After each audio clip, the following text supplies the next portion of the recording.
Sanbonan Dumalang, hello, it's Simply Spitzer here and welcome back to my channel, but also a special welcome to you for listening to the audio podcast, Simply Do the Work. And if you're joining me for the first time and you're not yet subscribed, please do hit that subscribe button and the notification bell so you can be notified every time I upload a new video.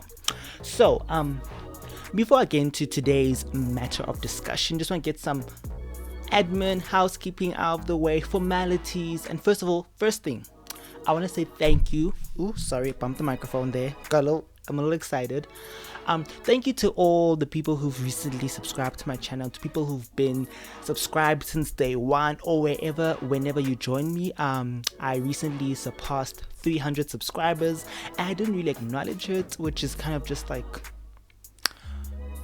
I'm acknowledging it now. Thank you so much. It really means a lot to me, especially those who've been with me throughout this journey for the past 2 to 3 years. You know, I think we've been through so many changes, so many different video ideas, video types, but what has remained consistent is me, you know, and I really do feel like there are people who've just bought into, you know, the idea, the vision that I'm trying to, you know, put out there in the world with this channel. So thank you. And also thank you to the loyal podcast listeners. Like, looking at the numbers, I didn't expect them to be so consistent in terms of it. With each episode, it's more or less like the same number. So it means the same people are coming back. And, you know, I really do appreciate those of you who are sharing. And it really means a lot to me. And while we're on the topic of the podcast, I'm actually, you know, thinking and working, how can I, into my schedule, start making like podcast exclusive episodes? Because also one of the reasons why I wanted to make a podcast was to be able to speak. I feel like, you know, on YouTube and just the way YouTube is set up, there's there's like a limitation to what you can speak on or how openly you can speak on that, whereas I feel like a podcast takes away that restriction. Not to say I'm going to be speaking all types of random mess, but, you know, I do want to, you know, do a little more there. You know, that's something that, you know, I'm still figuring out. But that being said, now that we've got all that rambling out of the way, what are we going to discuss today? So I still don't know what I'm going to title this video / episode, but basically what I want to talk about is just how humor and jokes and, you know, just comedy isn't apolitical. You know, how jokes actually do have real implications, and just basically exploring all that and everything that comes with it. So yes, before I get into, oh my gosh, this is probably the longest intro in the history of my intros. I do want to send a special shout out to my friend Fortunate, because without her, this video would not exist, literally. So that being said, if you guys do have any video recommendations or suggestions, feel free to reach out to me either in the comment section or you know, DM me at Simply Spitzer on Instagram and Twitter. And of course, I mean, if you got me on WhatsApp, just text me. You know, if you have my numbers, just hit me up. Don't be scared. Anyways, another thing that brought me here, right? Was it yesterday or 2 days ago? I can't remember. I was having an argument. I don't even want to say it was an argument. Let's just say it was a conversation with a friend, because it wasn't that deep. It was a conversation. We just had differing views on a joke. Now, I'm not going to go into the nitty-gritties of the joke, but it's basically a light-skinned man, right? He posted a picture where he was like semi-nude, and someone's like, you should go to church, you know. And then they posted like a meme of his face put on a black woman's body. And so I was saying that this meme is a little problematic because it's feminizing a light-skinned man, and that same, you know, colorism that negatively affects dark-skinned black women, you know, and has them seen as masculine or unattractive, it's like on men it's kind of flipped, because then light-skinned men are seen as, you know, these really beautiful, and they're seen as less masculine, if that makes sense. Like, I feel like I'm doing a terrible job at explaining what I'm trying to say. But then, yeah, so I was saying that, and they were like, "Oh, you just made it political. It wasn't even like that." And I was just saying, "No, I didn't make it political. I literally just took what I saw, you know." And they argued that, I'm so sorry. They argued that, even if it was a dark skinned black man, they would have still put their body on like a black woman's body, and it would have, like, they're basically saying, okay, now I'm actually I have to explain the joke. Like, I tried to do it quick, fast, in a hurry, but now it's not making sense. I just have to fully dive in. So get comfortable. I feel like we're gonna be here for a while. So, right, basically, right, the joke wasn't, they were saying the joke wasn't feminizing him, because they put him on, like, basically it was a woman wearing church clothes, right? Say the joke was, go to church, so put on church clothes. But my argument is, why didn't they put men's clothes on him? Even though the punchline wasn't, oh, it's a woman, but I'm like, you can't deny that the implications are different. I feel like, if it was a dark skinned black man being feminized and this light skinned black man, the implications are different. Even though both might generate laughs, the way I see it is that, you know, just the subliminal messaging behind the two is not the same.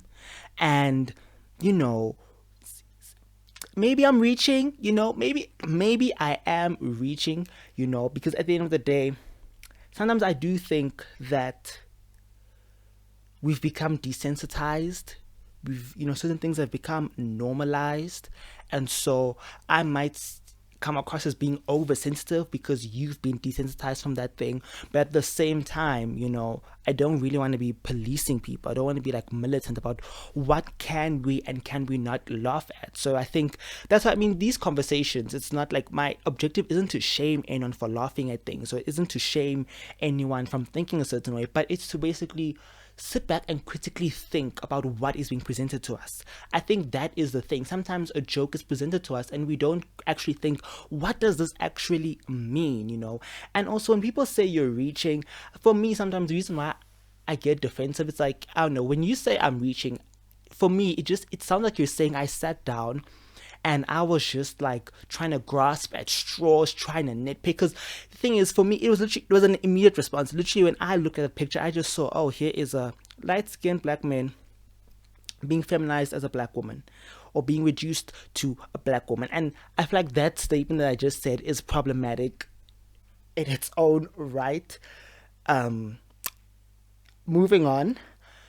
And so I think for me, because I consume a lot of socially aware content, because I'm always reading books on these different topics, because I'm like, even the YouTubers I watch tackle these topics, I think my brain has sort of like rewired, so that for me it's literally almost like a reflex. Like, I look at something and immediately I see the mess. And this isn't to say that now we need to ban all problematic content and only consume unproblematic mess, because girl, I'm being a mess right now. Oh, let's just breathe, child. The coffee that I had before filming this is doing the most to me, because like, I feel like my mind is going at like 1,000,000 miles a minute and my mouth just cannot catch up. Basically, there is no such thing as unproblematic content, okay?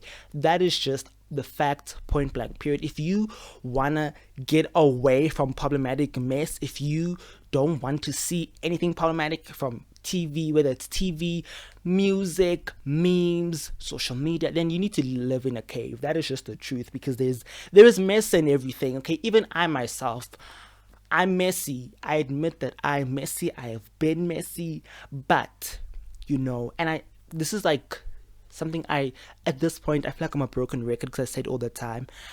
I just want people to do better. That's all we can ask, for everyone to do better. Like, I might be messy, but I'm not as messy as I was a year ago, even like 6 months ago, like, because I'm doing better. And I think that's why I always whenever I come to film these, when I'm talking to people, my intention is never to come from a place of moral superiority, because I know I'm not above the mess. I am part of the mess. I recognize how I feed into the mess. And I think this really brings us on to the next point. And this is something that Fortunate brought to my attention. This is something that this is where Fortunate is getting her dues, because she texted me and she was talking about how celebrities like LaSizue, how their content is actually harmful and how it contributes to the oppression of black women. Now, before I speak further on this, let me just say that I do not hate LaSizue. I actually, I actually like LaSizue, contrary to what I don't know, you might think. I actually like LaSizue. I actually want him to win. I literally gain nothing from seeing his career fall, which I do not want.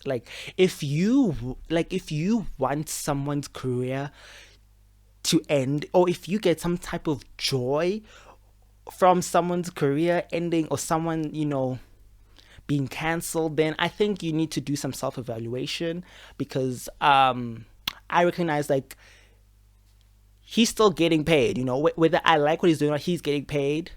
I do also feel like LaSizue does get a lot of unwarranted hate. I do sometimes, the things people be saying on Twitter, I'm just like, okay, y'all, get a job. When there's mess, let's point out the mess. But there are people who do be reaching that we need to have that conversation. There are people who do be reaching, who do be nitpicking everything, but that's not what we're talking about today. And so let's just dive into the problematic nature of LaSizue's content, of the skits he makes. Number one, right off the bat, is he's perpetuating stereotypes of black women. Now, what are the stereotypes he's can't speak English. What are the stereotypes he's perpetuating? That they're loud, uneducated, unsophisticated, materialistic, just to name a few, and I'm only using him as an example because he's the most prominent right now. He's, the most well-known, but he's not the only one, okay? He's literally just an example, but, because at the end of the day, like I always say, the issues that I discuss go bigger than the individuals, and we also have to take into account that LaSizue is a cisgender gay man, So obviously, because of his sexuality, he has experienced oppression, which we will not, not negating that. But it's sort of that thing of, because you've been oppressed, now you sort of putting down others to elevate yourself, And I think that is the issue with the content that he's making, because even though it's not whether or not it's his intention, I'm not here to debate on anyone's intentions. I can't see your intentions. I cannot, you can tell me you didn't mean to cause harm, you didn't mean to, and it's kind of like, okay, cool, but just look at what's actually happening. And you can see this also by just the people who consume the content, just by the comments that they make, or the people that engage with him on social media. That's sort of where you can see that yeah, there might be an issue here, because it reinforces the false representations that justify the oppression of black women, because here we see an intersection of racism and sexism. Because in contrast to white womanhood isn't seen as unattractive. It isn't seen as manipulative. White women aren't seen as, strong women who can defend themselves. White women are seen as these delicate, and I'm using delicate in, what are these? Inverted commas with air quotes, because delicate is quite a triggering word when it comes to topics on sexism or femininity, and femininity is its own monster that can be unpacked. And at the end of the day, I think what I would like, is that people like LaSizue because I do, like, you know what? No one wants to see black queers shining and thriving more than me, okay? And that is why I do say I actually do like LaSizue, because he is occupying a lot of space. He's getting a lot of visibility. He's got a very large platform, and I think that's also why, like, people who are calling this out, I believe most of them, their intention isn't harm. Their intention is, hey, look, you can do better, not only for yourself but even for your community. Just represent yourself. Let black women represent themselves. I feel like that's what needs to happen. He is occupying that space as a black cisgender gay man. And that is good. Power to him. Let him occupy that space in that identity, fully expressing that identity and whatever it means for him. Because I feel like also at the end of the day, we need to recognize that he is an individual, and he shouldn't be expected to carry the burden and weight of the entire black community or of the entire LGBTQ plus community, right? But also allow black women to come and also represent themselves in their true identities. Let the individuality of black women be expressed. Because, for example, and this is also like a big topic in, like, feminist rhetoric, because it's kind of like there is this ideal woman, this ideal, these representation, these stereotypes that society has, and there are people who meet that, right? And so we aren't attacking those people. But the issue is the way our society is set up, the way the system works, is that if you do not fit into this mold, then the system is against you, And I also feel like, I just wonder how much, because obviously when LaSizue is doing these characters, he's putting on a costume, right? What happens to the black woman who really is that character, excuse me. To the black woman who really, whose English isn't good because they didn't get a good education, what happens to her in real life? How is she treated? Don't these skits sort of reinforce the idea that it's okay for society to shit on her? Because at the end of the day, I think the issue is, like, what we're fighting, right, is that you shouldn't care for, I feel like our society is built in a way where we only care for black women or like marginalized communities. We only care for them if they're in specific, unless they meet a certain list of requirements. It's kind of like their humanity is like the lost act. Literally, basically, it's that thing of detaching their humanity and trapping them in their bodies. But anyways, another thing that I actually wanted to discuss, because I feel like I could go on and on LaSizue, right? And the issue of self-deprecating humor, right? Because now, cool, right? Here we've got with LaSizue, got an instance when someone from a marginalized community, right, has a platform, and they use their platform to sort of, make fun of others, right? But what happens if you are making fun of yourself? I was watching, what was I watching, girl? It was like a Thai TV series, a Thai series. Let's say it's a Thai series. I watched it on YouTube legally. Okay, they put it on the YouTube channel.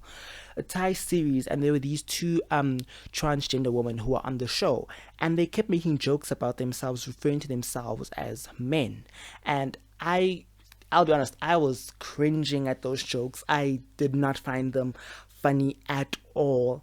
And it kind of, obviously now I don't know them personally, and also because it was Thai, there's also the whole issue of like cultural context, because I feel like it does play a role in terms of, just what is socially acceptable or not, and I feel like the first question I ask myself is, who was that joke for, right?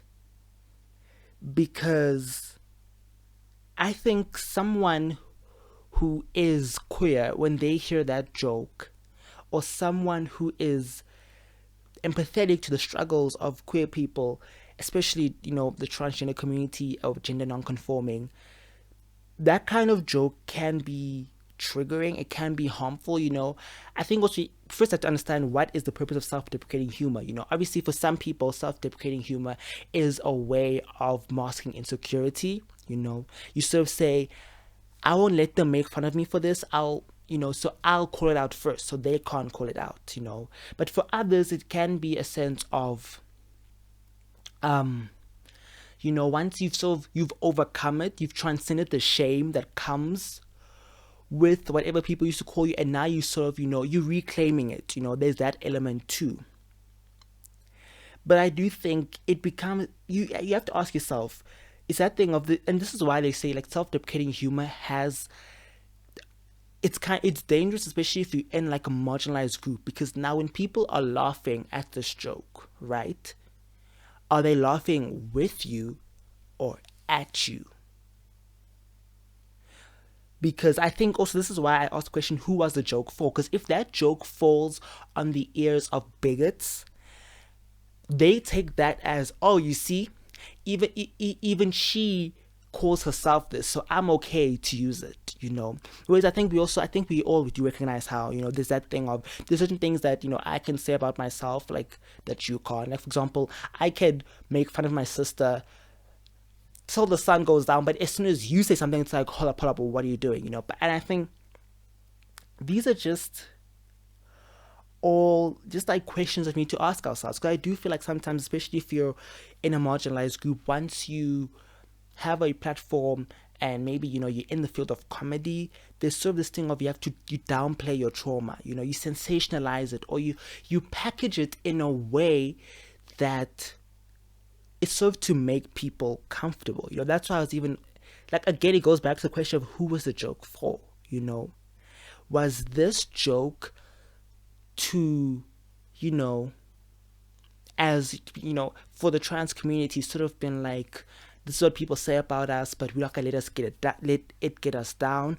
Or was it a way to sort of, the people who are uncomfortable with with gender non-conforming people, was it to make them comfortable? Just sort of be like, don't worry, I know that I make you feel uncomfortable, or I know that, or it's kind of like, no, it's that thing of biological woman, like that whole debate, how you get, cisgendered women who are transphobic in the name of, we're biological women and you guys are infringing on us. And it's just like, no, okay, trans women are not bothering no one.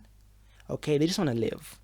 At the end of the day, I feel like at the end of the day, right, everyone just wants to live. And bringing it back to a quote a friend of mine told me is that, do not disguise your